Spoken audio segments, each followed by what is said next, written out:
welcome to Two Queens and Crystal Things, the podcast where we are on some manifest your life, shift your mind, and raise the consciousness type of shit. Woo! I am Mia. And I am Christy, and you can consider us your spiritual girlfriends for the next less than an hour, let's say. So our last episode, we talked about twin flames and soulmates, and we talked about what a twin flame and a soulmate is, and how a twin flame can change your life, the purpose of a twin flame and soulmates, and more. So I think it was a good discussion. I hope you all enjoyed it. Today we're going to do something a little bit different. So you guys look, and I promise you, I guarantee there's not one person on who's listening to this. Guarantee one person listening to this podcast right now who, if not over the whole past since the beginning of the year, have had bouts of what in the hell is going on. What's happening? Yo. So we're just going to talk about, what's been happening. There's definitely a big energetic shift. Mm-hmm. You guys, a lot of people are awakening. A lot more people are asking a lot of questions. There is revelations. There are revolutions. We damn near in World War III. Revolutions. And everything that's happening externally is happening internally. So if we look at the world and the confusion and the chaos and the disorder, y'all, that's happening inside of us as well. Mm-hmm. So, how you been feeling, Christy? Well, I'm happy you asked. Well, no, I will say the one thing that I am very, very happy about is that we are no longer wearing masks here in Chicago. Oh, I don't know about I don't know about y'all, but that is like, whew. So funny people in the South right now laughing at us like, y'all still have masks on? We stopped wearing masks 2 weeks in. So honestly, I am good. I have had I've had some transitions. The start of the year was a little rough for me. So I'll share because I don't care. I'm an open book. So where I work, my 9 to 5 is in public health. I worked at a hospital. I won't put the name out there. And I was working on a grant, and they did not pay me for 5 months. Mm-hmm. So the last paycheck I received was last August, and I actually just got this check like a week ago. Maybe it was 2 weeks ago at this point. So January was a little stressful for me because, I had been fine. I had put enough money to the side, but I was starting to get a little stressed, and then I was starting to get angry with myself because I was showing up to work not getting paid, being stressed, wondering when I'm going to get this money. And I'm like, why am I doing this? So I had a conversation with my boyfriend, and we've had multiple conversations, but for whatever reason, I think this particular day, I said, why am I doing this to myself? Like, why am I doing this? And I'm always like, I have a propensity to be overly accommodating and not wanting to hurt people's feelings and not wanting to make waves and not wanting to mess things up. So I got to a point where I was just like, you know what? Until you guys can pay me, I'm stepping back. So here's the thing now. So, we talk about, I would say this season was a lot of lessons. Yes. And so I think that, that was a stressful time, but it was a lesson that we had to learn. Mm-hmm. You know what I mean? And it's a lesson of stick up for myself because this shouldn't, like the fact. And understanding my worth. The audacity that you all thought for months that it's okay not to pay me for work when I'm showing up and showing out. And then so, it's just like you kind of get upset with yourself, like, why didn't I say anything earlier? So it's like, recognizing your value. And this was the second time. Right, exactly. So they're like, oh, you didn't get it the first time? Time to speak up. But long story short, y'all, she got a new job.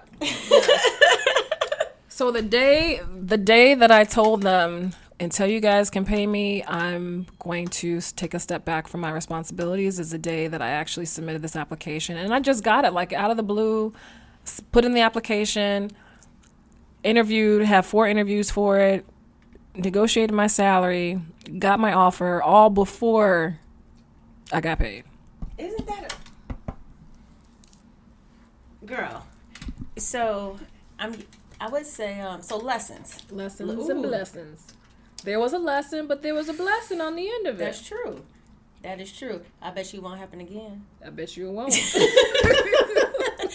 I tell you what. I bet you it won't. Yeah, so how have you been feeling? Almost can't even, like, Now I feel like this is gonna look, this is Mia's episode right here, because she's had oh shit, y'all. You've had some lessons, but I'm so proud of you, because let me take this mic.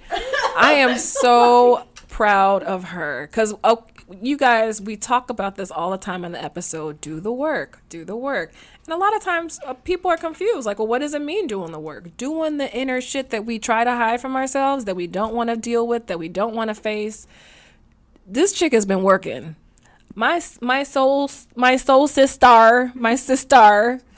she's been over here working. She has been stepping into this zone where it's just like very uncomfortable for her, but she has been pushing through, sticking to it, trusting her guides. So yeah, not gonna lie, when I am not exaggerating when I say from January 2nd till today. Look, I'm like today. This is 60 days. I would say out of those 60 days, I have probably not cried 2 days. And when I say cry, I'm talking about multiple times. I mean, I'm talking about making up in the middle of the night, tears. Like, what? We still gotta talk about this. Just walking around my house, just trying to work this out. Oof. I would say I can't even talk, because I start tearing up now, because it's not as bad.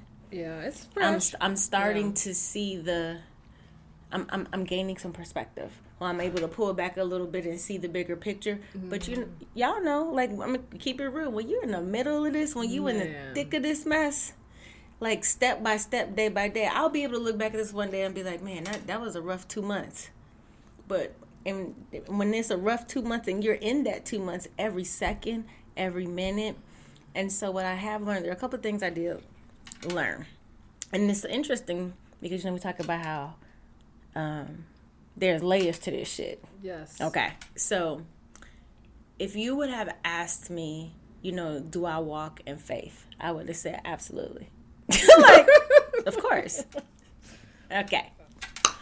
So when I say learning to walk in faith and trust yourself, the universe, and the guides, that everything is going to be as it's designed to be, as it's supposed to be. And not only that what you are working towards or trying to manifest in your life, you will get, even though right now they're saying it's coming, just sit your ass down and wait.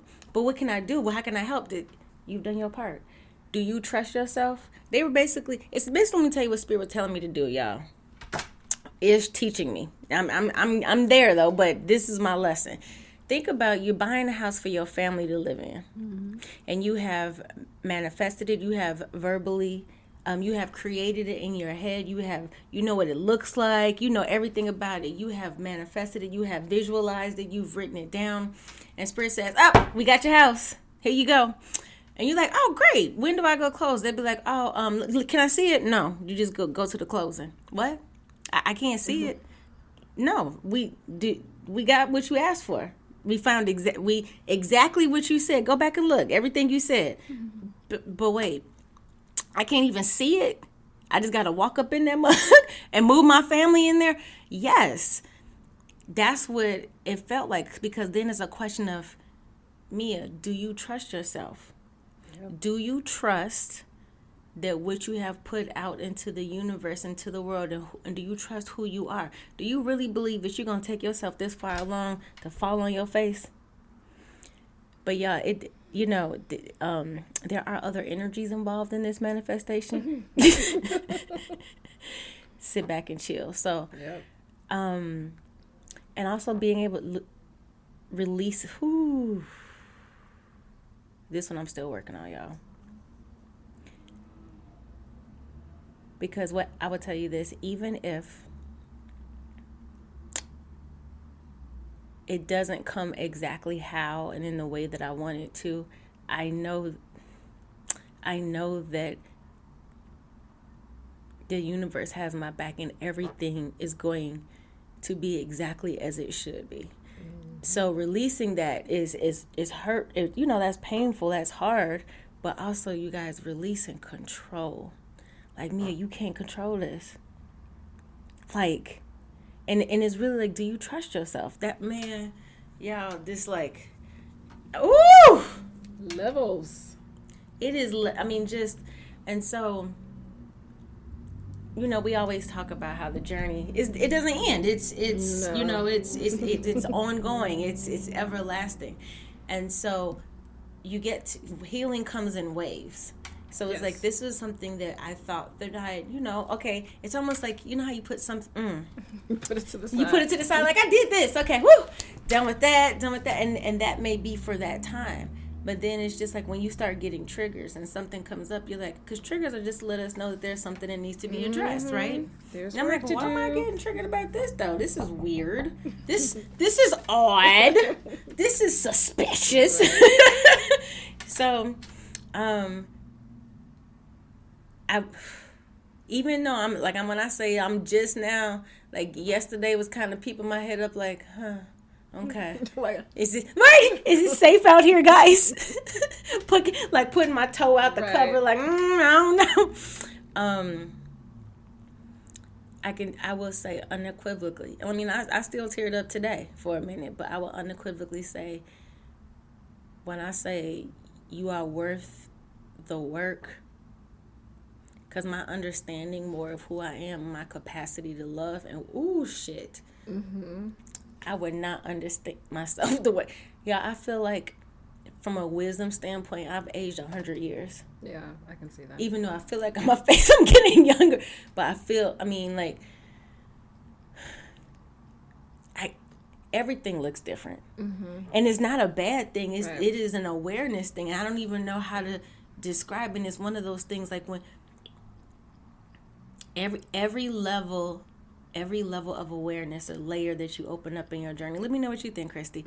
It's like there's something about once you get through the muck. Sometimes the muck is hours, sometimes it's a couple of days. It's a renewed perspective. It's definitely, and you can't go back. Yeah. Like you can't not. I mean, I've done. I did this. I mean, I'm here. I'm here now. So we doing this. So the interesting thing is our little soul group. We were all going through something not similar, but the lessons were similar. Yes. So it was very funny because there were moments where I would feel you, or you would feel me, or we would feel, the other, and it's like. Wait, y'all, I got a funny story about Christy ass. Okay. Wait a minute, y'all. I was in a store with my daughter shopping. I don't remember what store we were in, and I was like, oh, it's a draft in here. I kept feeling this draft, and I'm looking up at the ceiling trying to figure out like, what? Why is that? Because it was always just on one side of my body, y'all. Like I'm just like, it's like right here, like full blowing air. I'm like, what is happening? I'm talking about everywhere I went. I'm like, okay, so the draft is following me, and I was like, wait a minute, hold on, I'm tripping. Who the fuck is this? What you want? Yeah, I'm gonna tell you something. Christy's people, her spirit guides, when they walk in the room, y'all, the room gets cold. Like it's cold. So they came and was like, if you don't tell this heifer to come talk to us, it's going to be a problem. I called her. I said, bitch, get your girl. I'm in here freezing, girl. I'm looking around at everybody like nobody else is cold. I'm like, what the fuck is happening? And I felt bad because when you called, like the whole day, I'm like, okay, I'm going to go meditate. I'm like, yeah, I hear you. I'm going to go meditate. And then Mia called. I'm like, okay, yeah, for real. I'm doing it now. I promise you. Like, because when she said that she was feeling cold, I said, I am freezing. so. I said, I had my gloves on and shit. I felt so bad. I was like, okay, I'm talking to them right now. I'm talking to them right now. And I would tell you guys, after we got off the phone, it was about 2 minutes later, it was just like the draft just left. I was like, ain't this about a bitch? I've been walking around this store for 30 minutes. Like, keep looking up like, where is it? How is it? I was so embarrassed. They're like, look, if you're not going to come to us, we're about to get your girl who's going to contact you. And she will get you. I mean, like, I was like, this guy, this is who this is.